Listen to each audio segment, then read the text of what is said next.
కేవలం 1.5 నిమిషంలో 5 వార్తలు చూసేద్దామా?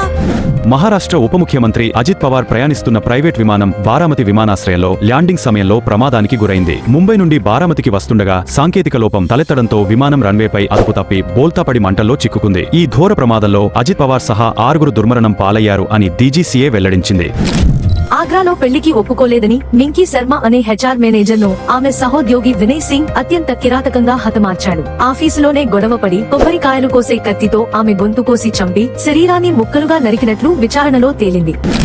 రష్యా ఉక్రెయిన్ మధ్య గత 4 ఏళ్లుగా సాగుతున్న భీకర యుద్ధంలో ఇరువైపులా కలిపి ఇప్పటివరకు సుమారు 20 లక్షల మంది సైనికులు మరణించడం లేదా తీవ్రంగా గాయపడటం జరిగిందని తాజా నివేదికలు చెబుతున్నాయి. ఇందులో రష్యా 12 లక్షల మంది, ఉక్రెయిన్ 8 లక్షల మంది సైన్యాన్ని కోల్పోవడమో లేదా క్షతగాత్రులుగా మారడమో జరిగిందని అంచనా. తనపై ఒక మహిళా ఉద్యోగిని చేసిన వేధింపుల ఆరోపణలను ఎమ్మెల్యే ఆరవ శ్రీధర్ స్పందిస్తూ తాను ఎవరినీ వ్యక్తిగతంగా వేధించలేదని, కేవలం విధి నిర్వహణలో నిర్లక్ష్యం వహించిన అధికారులను మాత్రమే ప్రశ్నించారని ఆయన స్పష్టం చేశారు. రాజకీయంగా తన ప్రతిష్టను దిగజార్చడానికి కొంతమంది ప్రత్యర్థులు కుట్ర పన్ని ఫేక్ వీడియోలను సృష్టించి ఆ మహిళతో ఇలాంటి ఫిర్యాదులు చేయిస్తున్నారని ఆయన ఆరోపించారు. ప్రముఖ బాలీవుడ్ గాయకుడు Arijit Singh playback singing career కి స్వస్తి పలుకుతున్నట్లు ప్రకటించి తన అభిమానులను షాక్కు గురిచేశారు. జనవరి 27న సోషల్ మీడియా వేదికగా స్పందిస్తూ ఇకపై సినిమాల కోసం కొత్తగా పాటలు పాడబోనని, ఇండిపెండెంట్ ఆర్టిస్ట్ గా తన సొంత సంగీతంపై దృష్టి పెడతానని ఆయన వివరించారు.